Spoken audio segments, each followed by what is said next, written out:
ನಮಸ್ಕಾರ ಸ್ನೇಹಿತರೆ, ಎಲ್ಲರಿಗೂ ಒನ್ ಮೋರ್ ರೈಡ್ಗೆ ವೆಲ್ಕಮ್ ಬ್ಯಾಕ್. ನಾನು ನಿಮ್ಮ ಕನ್ನಡಿಗ ಪ್ರವೀಣ್.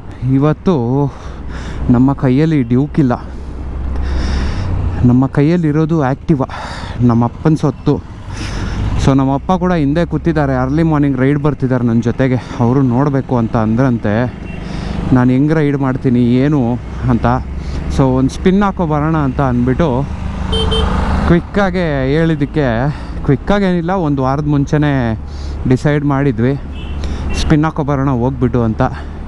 ಅದಕ್ಕೆ ಇವಾಗ ಹೊರಡ್ತಿದ್ದೀವಿ. ಸೊ ಬೇಸಿಕಲಿ ಡೆಸ್ಟಿನೇಷನ್ ಬಂದುಬಿಟ್ಟು ಸರ್ಜಾಪುರ ಆದಮೇಲೆ. ಸೊ ಏನಕ್ಕೆ ನೀವು ನೋಡ್ತೀರ, ನಾವಪ್ಪ ಪಾಪ 1.5 ವರ್ಷ 2 ವರ್ಷದಿಂದ ಟ್ರೈ ಮಾಡ್ತಾನೇ ಇದ್ದರು ಹೋಗ್ಬೇಕಂತ, ಹೋಗೋಕ್ಕಾಗಿಲ್ಲ. ಅದಕ್ಕೆ ಹತ್ರದಲ್ಲಿರೋ ಇದಕ್ಕಾದರೂ ಹೋಗಿ ಬಂದುಬಿಡೋಣ ಅಂತ ಅಂದ್ಬಿಟ್ಟು ಸರ್ಜಾಪುರದ ಆಚೆ ಇರೋ ಒಂದು ಡೆಸ್ಟಿನೇಷನ್ಗೆ ಹೋಗ್ತಿದ್ದೀವಿ. ಬನ್ನಿ, ಅದು ಯಾವುದ್ರಲ್ಲಿ ಹೇಳಿ, ಆ್ಯಕ್ಟಿವಾ 125. ಸೊ ಏನಪ್ಪ ಈ ಆ್ಯಕ್ಟಿವಾ 125 ಯಾಕೆ ಇವತ್ತು ಅಂತ ಅಂದರೆ, ಫಸ್ಟ್ ಆಫ್ ಆಲ್ ವಯಸ್ಸಾದವರು ಅಂದರೆ ದೊಡ್ಡವರು ಎಲ್ಲ ಕೂತ್ಕೊಂಡಾಗ ಗಾಡಿ ಕಂಫರ್ಟಬಲ್ ಆಗಿರಬೇಕು. ಇವಾಗ ನನ್ನ ಗಾಡಿ ತೆಗ್ದಿದ್ದೀನಿ ಅಂದ್ಕೊಳ್ಳಿ, ಫುಲ್ ಪವರ್ ಜಾಸ್ತಿ ಇರುತ್ತೆ. ಅದಕ್ಕೆ ಹಿಂದೆಗಡೆ ಕೂತ್ಕೊಳಕ್ಕಾಗಲ್ಲ, ಸ್ವಲ್ಪ ಹೊತ್ತು ಕೂತ್ಕೊಂಡ್ರೆ ಅದರಲ್ಲಿ ಬೆನ್ನು ಫಸ್ಟೇ, ಆಮೇಲೆ ಎಳೆದು ಬಿಸಾಕ್ಬಿಡುತ್ತೆ. ನಾವು ಹಾಕೋ ಬ್ರೇಕು, ನಾವು ಹಾಕೋ ಗೇರು ಎಲ್ಲ ಫುಲ್ಲು ಟೆನ್ಷನ್ ಕೊಟ್ಬಿಡುತ್ತೆ ಅಂತ ಅಂದ್ಬಿಡು, ಬೇಡ ಬಿಡು ನೀನು ಆ್ಯಕ್ಟಿವಾದಲ್ಲೇ ಹೋಗ್ಬಿಡೋಣ ಅಂತ. ಸೊ ಇದು ಒಂದು 1133 ಕಿಲೋಮೀಟ್ರ್ ಆಗಿದೆ. ನಾನು ಸರಿಯಾಗಿ ಉಜ್ಜಾಡಿದ್ದೀನಿ ಗಾಡಿನ. ಹೇಳ್ತೀನಿ ಬನ್ನಿ, ಆನ್ ದ ವೇ ಇನ್ನೂ ತುಂಬ ದೂರ ಇದೆ. ಏನೇನು ಎಕ್ಸ್ಪ್ಲೈನ್ ಮಾಡೋದಿದೆಯಾ ಎಲ್ಲ ಎಕ್ಸ್ಪ್ಲೈನ್ ಮಾಡಿ ಕೊಟ್ಟು. ಸೊ ಈ ಗಾಡಿಯಲ್ಲಿ ಬಂದುಬಿಟ್ಟು ಅಲಾಯ್ ವೀಲ್ಸ್ ಇರೋದು ಆ್ಯಕ್ಟಿವಾ 125ಅಲ್ಲಿ, ಜೊತೆಗೆ ಫ್ರಂಟಲ್ಲಿ ಡಿಸ್ಕ್ ಬರುತ್ತೆ, ಬ್ಯಾಕಲ್ಲಿ ಡ್ರಮ್ ಬರುತ್ತೆ. ಫಸ್ಟ್ ಸರ್ವಿಸ್ ಒಂದೇ ಸ್ನೇಹಿತರೆ ಆಗಿರೋದು, ಎಲ್ಲೋ ಒಂದು 500 ಕಿಲೋಮೀಟ್ರಿಗೆ ಮಾಡಿಸಿದ್ರು. ಏನೊಂದು 500 ರೂಪಾಯೋ 600 ರೂಪಾಯೋ ಆಯಿತು ಅಂತ ಅನಿಸುತ್ತೆ ಸರ್ವೀಸ್ಗೆ. ನೋಡಿ ಬೊಮ್ಮನಳ್ಳಿ ರೋಡ್ಗೆಲ್ಲ ಸರಿಯಾಗಿ ತಾರ ಹಾಕಿಟ್ಟವ್ರೆ. ನನ್ನ ವೀಡಿಯೋಸ್ ನೋಡಿರ್ಬೇಕೆಲ್ಲೋ ಅಂತ ಅನಿಸುತ್ತೆ. ಯಾರು ಗುರು ಹಿಂಗೆ ಮಕ್ಕರ್ ಮಾಡ್ತವನೆ ಅಂತ ಅಂದ್ಬಿಟ್ಟು ಬಂದುಬಿಟ್ಟು ತಾರ್ಗೀರೆಲ್ಲ ಹಾಕ್ಬಿಟ್ಟು ಹೋಗ್ಬಿಡವ್ರೆ. ಎಷ್ಟು ಗುರು ಹಳ್ಳ ಫುಲ್ ಹಳ್ಳ ಬಿದ್ದಿತ್ತು ರೋಡೆಲ್ಲ. ಇಲ್ಲೇ ಒಂದು ಸುಮಾರು 1 ಅವರ್ ಆಗಿಬಿಟ್ಟಿರೋದು ಟ್ರಾಫಿಕ್ ಜಾಮಕ್ಕೆ ಕಚ್ಕೊಳೋದಕ್ಕೆ. ರೈಡರ್ ಗೇರ್ ಇಲ್ಲ, ಗ್ಲೌಸ್ ಇಲ್ಲ, ಎಂಥದ್ದು ಇಲ್ಲ. ಆನ್ ದ ವೇ ಬ್ರೇಕ್ಫಾಸ್ಟ್ ಮಾಡ್ಕೊಳೋಣ. ಸುಮಾರಾಗಿ ಏನೊಂದು ಇಡ್ಲಿ ಒಂದು ದೋಸೆ ತಿಂದರೆ ಸಾಕಾಗುತ್ತೆ. ಯಾವುದೋ ಒಂದು ಗಾಡಿ ನೋಡಿದೆ ಗುರು ಇತ್ತೀಚೆಗೆ, BMW ಟ್ರಾನ್ಸ್ಕಾಂಟಿನೆಂಟಲ್ r18 ಅಂತೆ. ಸ್ನೇಹಿತರೆ ಅದರದ್ದು ವೆಯ್ಟ್ ಕೇಳಿದ್ದೀರಾ ಅಂದರೆ ಗಮ್ಮಾಗ್ಬಿಡ್ತೀರಾ. ಯಾಕೆ ಹೇಳಿ, ವೆಯ್ಟ್ ಬಂದ್ಬಿಟ್ಟು 442 kg. ನೋಡಿ ಇದೆ ಆ ಗಾಡಿ. ಅಯ್ಯಪ್ಪ, ಏನು ಗೊತ್ತಾ, ಇದರಲ್ಲಿರೋದು ಬಾಕ್ಸರ್ ಟ್ವಿನ್ ಇಂಜಿನು. ಅಂದರೆ ಲೆಫ್ಟಲ್ಲೊಂದು ರೈಟಲ್ಲೊಂದು ಇರುತ್ತೆ. ಬಾಕ್ಸರ್ ಟ್ವಿನ್ ಯಾವುದು ಅಂತ ಗೊತ್ತಿಲ್ಲ ಅಂತ ಅಂದರೆ ನೋಡಿ, ಇದೆ ಬಾಕ್ಸರ್ ಟ್ವಿನ್ ಇಂಜಿನ್ ಅಂದರೆ. ಇದರಲ್ಲಿ ಸಿಕ್ಕಾಪಟ್ಟೆ ಸುಮಾರು ಫೀಚರ್ಸ್ ಇದೆ ಸ್ನೇಹಿತರೆ. ಬಟ್ ಇದ್ರ ಇನ್ನೂ ಒಂದು ಶಾಕಿಂಗ್ ವಿಷಯ ಏನು ಅಂತ ಅಂದರೆ, ಈ ಗಾಡಿ ನೀವು ಪ್ರೈಸ್ ಗೆಸ್ ಮಾಡಿ ಎಷ್ಟಿರ್ಬೋದು ಅಂತ ಅಂದ್ಬಿಟ್ಟು 3, 2, 1 ಗೆಸ್ ಮಾಡಿದ್ರಾ? ಸರಿ, ಇವಾಗ ಇದ್ರ ಒರಿಜಿನಲ್ ಪ್ರೈಸ್ ಹೇಳ. ಇದರಲ್ಲಿ 3 ವೇರಿಯಂಟ್ ಬರುತ್ತೆ. 21 ಲಕ್ಷ, 27 ಲಕ್ಷ, 31 ಲಕ್ಷ. ಅದು ಎಕ್ಸ್-ಶೋರೂಮ್ ಪ್ರೈಸ್ ಸ್ನೇಹಿತರೆ, ನಾನೇನು ಆನ್ ರೋಡ್ ಹೇಳ್ತಿಲ್ಲ. ಸೊ ಆನ್ ರೋಡಿಗೆ ಬಂದರೆ ಅವಾಗ ಲೆಕ್ಕಾಚಾರ ಹಾಕ್ಕೊಳ್ಳಿ ಎಷ್ಟಿರುತ್ತೆ ಅಂತ ಅಂದ್ಬಿಟ್ಟು. ಅದು ಇಂಡಿಯಾದಲ್ಲಿ ಏನಾದರೂ ಫ್ಲ್ಯಾಗ್ಶಿಪ್ ಮಾಡಿಸ್ಬೇಕು ಅಂತ ಅಂದರೆ ಅಪ್ಪ 37 ಲಕ್ಷ ಹತ್ರ ಬೀಳುತ್ತೆ ಟಾಪ್ ಎಂಡ್ ಮಾಡಲ್ಗೆ. ಏನು ಡಿಫ್ರೆನ್ಸೋ ಗೊತ್ತಿಲ್ಲ. 3 ಅನಲಾಗ್ ಮೀಟ್ರ್ ಕೊಡ್ತಾರೆ, ಆಮೇಲೆ 1 ಡಿಜಿಟಲ್ ಮೀಟ್ರ್ ಕೊಡ್ತಾರೆ. ಅದರಲ್ಲಿ ನೀವು MP3 ಪ್ಲೇ ಮಾಡ್ಕೊಳೋ ಟ್ರ್ಯಾಕ್ ಮಾಡ್ಬೋದಂತೆ, ಕಾಲಿಂಗು ಟ್ರ್ಯಾಕ್ ಮಾಡ್ಕೊಬೋದಂತೆ, ಮುಂತಾದ ಆಪ್ಷನ್ಸ್. ಮತ್ತು ನಿಮಗೇನು ಟ್ರಾನ್ಸ್ಫಾರ್ಮರ್ಸ್ ಮೂವಿ ಥರ ಫ್ಲೈಟ್ ಥರ ಕನ್ವರ್ಟ್ ಆಗಿಬಿಡಲ್ಲ. 31 ಲಕ್ಷ ಏನು ಹೇಳಿ, ಎಲ್ಲಿಂದ ಅಫೋರ್ಡ್ ಮಾಡೋದು? 31 ಲಕ್ಷ ಕೊಟ್ಟರೆ GSನೇ ಬಂದುಬಿಡುತ್ತೆ. ಸೊ ಫಸ್ಟ್ ಆಫ್ ಆಲು ಇದು ಆಫ್ ರೋಡಿಂಗ್ ಮಾಡೋಕ್ಕಾಗಲ್ಲ. ಏನು ಗೊತ್ತಾ, ರೋಡ್ ಕ್ರೂಸರ್ ಸ್ನೇಹಿತರೆ ಇವೆಲ್ಲ, ಈ ಥರ ಗಾಡಿಗಳೆಲ್ಲ ಬಂದುಬಿಟ್ಟು ಬರೀ ರೋಡ್ ಮೇಲೆ ಓಡಿಸ್ಕೊಂಡು ಹೋಗ್ತಾ ಇರ್ಬೋದು.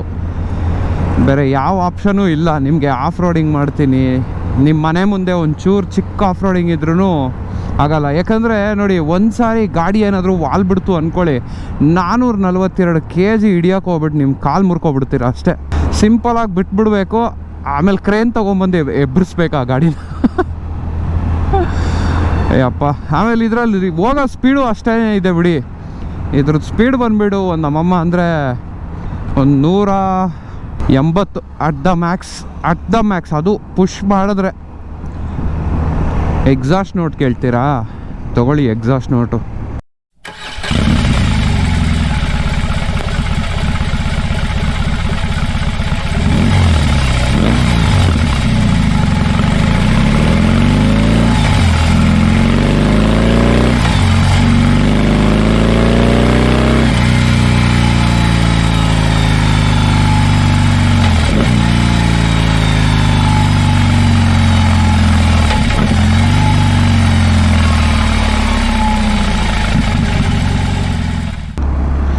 ಏನೋ ಈ ಮೆಟ್ರೋ ಎಲ್ಲ ಯಾವಾಗ ಕನ್ಸ್ಟ್ರಕ್ಟ್ ಆಗುತ್ತೋ ಬೆಂಗಳೂರಲ್ಲಿ, ಯಾವಾಗ ರೋಡ್ಗಳನ್ನ ಮತ್ತೆ ವಾಪಸ್ ಕೊಡ್ತಾರೋ ಅಲ್ಲಿವರೆಗೂ, ಯಾವಾಗ ಟ್ರಾಫಿಕ್ ಆಗೋದು ನಿಲ್ಲುತ್ತೋ ಎಲ್ಲ ನೆನೆಸ್ಕೊಂಡ್ರೆ ಈ ಜಾಯಮಾನದಲ್ಲಿ ಆಗೋಂಗಿಲ್ಲ.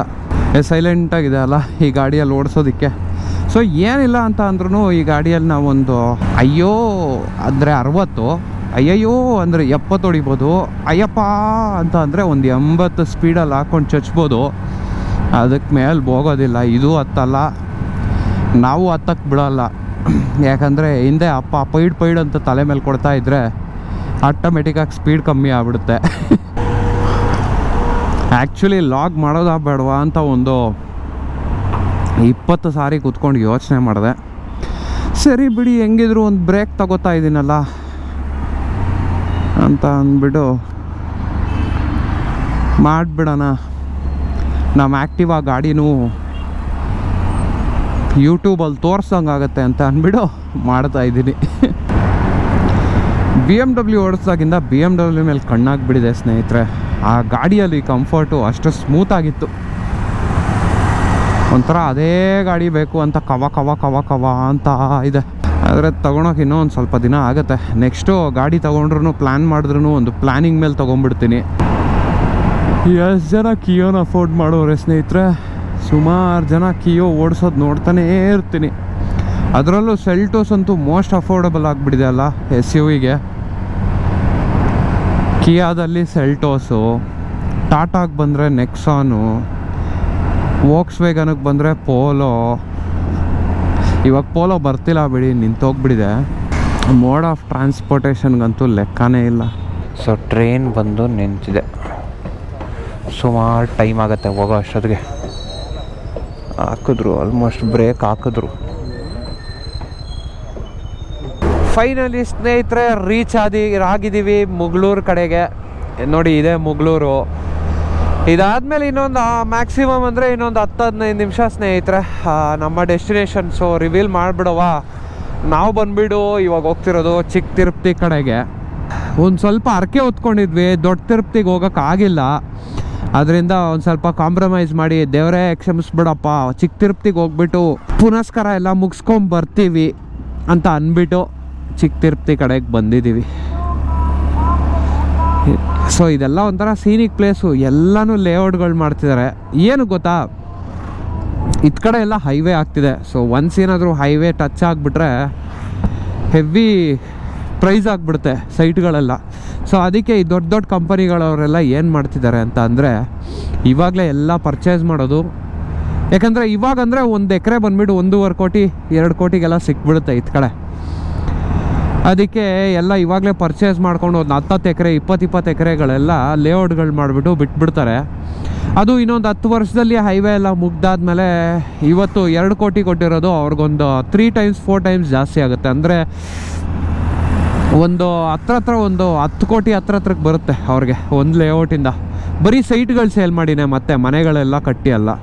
ನೀವು ಇತ್ತ ಕಡೆ ಎಲ್ಲ ಬಂದಿದ್ರೆ ಅಂದರೆ ಎಲ್ಲ ಕಡೆನೂ ನೋಡಿ, ಅಲ್ಲಿ ಮುಂದೆ ಇದೆ ಅಲ್ಲ ಬ್ಯಾನರು, ಆ ಥರ ಬ್ಯಾನರ್ಗಳನ್ನ ಜಾಸ್ತಿ ನೋಡ್ತೀರಾ. ನೋಡಿ, the luxury villa you have always desired, Beverly Woods ಅಂತೆ. ನೋಡಿ ಆ ಥರ ಮನೆಗಳು ಕಟ್ಟಬೇಕು. ಸೊ ಪ್ಲ್ಯಾನ್ ಏನು ಅಂತ ಅಂದರೆ, ಒಂದು ಲೇಔಟಲ್ಲಿ ಪರ್ಟಿಕ್ಯುಲರಾಗಿ ಅವರೊಂದು ಡಿಸೈನ್ ಕೊಡ್ತಾರೆ. ಆ ಡಿಸೈನ್ ಪ್ರಕಾರನೇ ಮನೆ ಕಟ್ಟಬೇಕು. ನೀವು ಒಳಗಡೆ ಚೇಂಜಸ್ ಮಾಡ್ಕೊಬೋದು, ಬಟ್ ಆಚೆ ಕಡೆ ಲುಕ್ಕು ಎಲ್ಲ ಮನೆಗಳದ್ದು ಒಂದೇ ಥರ ಇರಬೇಕು. ಸೊ ಆ ಥರ ಇದ್ರೂ ಒಂಥರ ಚೆನ್ನಾಗಿರುತ್ತೆ. ಒಂದು ಸೊಸೈಟಿ ಎಲ್ಲ ಒಂದೇ ಹೊಂದಾಣಿಕೆಯಿಂದ ಇದೆ ನೋಡಿ ಅಂತ ಅಂದ್ಬಿಡು. ನೋಡಿ ಅಲ್ಲೊಂದು ಬ್ಯಾನರ್ ಹಾಕಿದ್ರು ಪಾರ್ಕ್ ಲೈಟ್ ಅಂತ ಅಂದ್ಬಿಡು. ಈ ಥರ ಇತ್ ಕಡೆ ಎಲ್ಲ ಸರ್ಜಾಪುರ ಮುಗಳೂರು ಎಲ್ಲ ಆದಮೇಲೆ ನೀವು ನೋಡಿದ್ದೀರಾ ಅಂತ ಅಂದರೆ ಸುಮಾರು ಇರುತ್ತೆ ನೋಡಿ. ಬೀವರ್ಲಿ ವುಡ್ಸು ಇದೇ ನಾನು ಹೇಳ್ತಿದ್ದಿದ್ದು. ಇತ್ ಕಡೆ ಒಳಗಡೆ ನೋಡ್ತಿರಲ್ಲ ನೋಡಿ. ಸರಿ ಬನ್ನಿ ಹಾಗೆ ಹೋಗ್ತಾ ಇರೋಣ. ನಮ್ಮ ಬಾಗೂರು, ಸೊ ಬೇಗೂರು ಕೇಳಿದ್ದೀರಾ, ಇವಾಗ ಇದು ಬಾಗೂರು.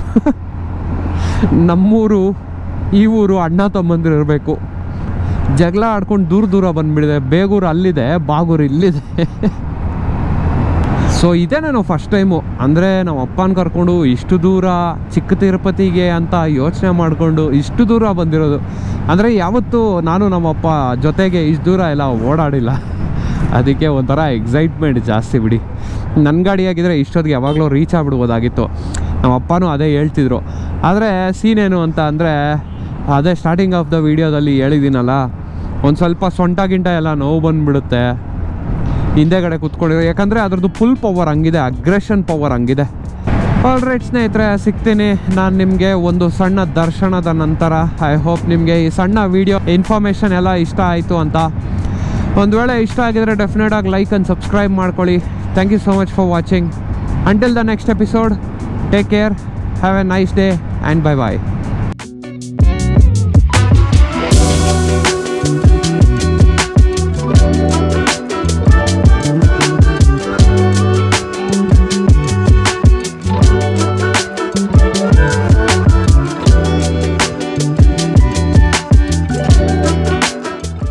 ಒಂದು ಪಾಸಿಟಿವ್ ವೈಬು ಬಾಡಿ ಒಳಗಡೆ ಎತ್ತಾಕೊಂಡು ದೇವಸ್ಥಾನಕ್ಕೆ ಹೋಗಿ ದೇವ್ರ ದರ್ಶನ ಮಾಡಿಕೊಂಡು ವಾಪಸ್ಸು ಇವಾಗ 3-4 ಜಾತ್ರೆ. అంటే ఈ నెల నెక్స్ట్ నెల ఇది 3వ నెల కదా.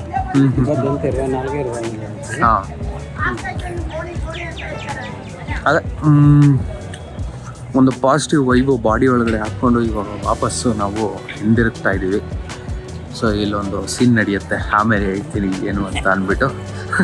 ನಮ್ಮಪ್ಪನೂ ನಗ್ತವ್ರೆ. ಇಲ್ಲಿ ಬೆಳಗ್ಗೆ ಬಂದರೆ ಅಲ್ಲ, ಯಾವ ಟೈಮಲ್ಲಿ ಬಂದ್ರೂ ಏನೋ ಒಂದು ನಡೆಯುತ್ತೆ. ಏನು ಅಂತ ನಾನು ನಿಮ್ಗೆ ಆನ್ ದ ವೇ ಎಕ್ಸ್ಪ್ಲೇನ್ ಮಾಡ್ತೀನಿ, ಬನ್ನಿ.